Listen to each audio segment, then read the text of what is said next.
Question, Richard. Do you have any suspects for number two? Any theories, any opinions? Yeah, there have been a lot of people who have been named over the years and said, okay, this person is John Doe too. What I can say is that out of those people who are named, I feel almost 100% certain that John Doe 2 was not, it was not Michael Brescia. It was not Husani al-Husani.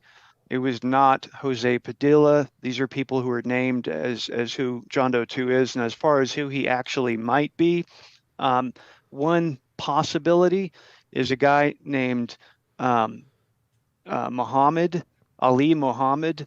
He was a like an intelligence figure who was, I guess, undercover in Al Qaeda, working for intelligence agencies, and he was like a special forces type soldier, and involved in terrorism. And he is a person who serves as, I think, a possible suspect when you look at the physical description and the capabilities of the person. But on the other hand, there's no hard evidence that would show, he's the one.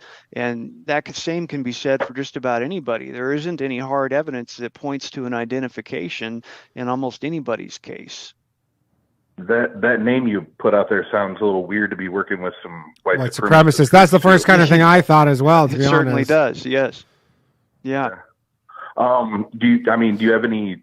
I mean, there's a lot of the stuff. Maybe he was FBI, maybe he was CIA, and then that's why he wasn't caught, is because he wasn't supposed to get caught or something like that. That's the any ideas opinion. Yeah, I endorse that because I think about it and think, what could cause the identity of this person to be covered up like this? And I don't think that this is something that would be done for a white supremacist or for just some common criminal. I don't think the FBI would do this, or that they would go this far in obstructing justice. I think what it tends to indicate is that John Doe number 2 was at the least a federal informant, and if not that, possibly a federal provocateur of some type.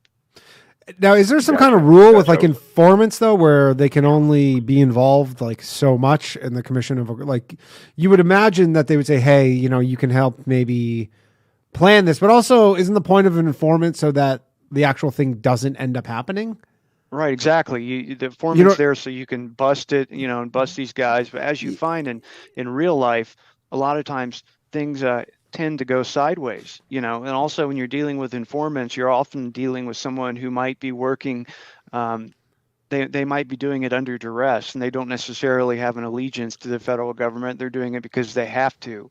And so you have a lot of different variables to look at here. And I believe it's entirely possible that this is something that went sideways, that they intended, say, for example, what if it was intended for the truck to be stopped and the bombing prevented, in the middle of the night, the FBI is out there and under surveillance, the Murrah building's under surveillance, and they pull this truck over and they arrest these guys, and they have a big celebration, and then things, for whatever reason, go sideways, and the truck shows up at a different time. They're not expecting it. They don't have the type of surveillance on them like they should, and things just are go horribly wrong. So I think that that's probably what happened here. People want to know who John Doe 2 is, and let me tell you, I want to know too.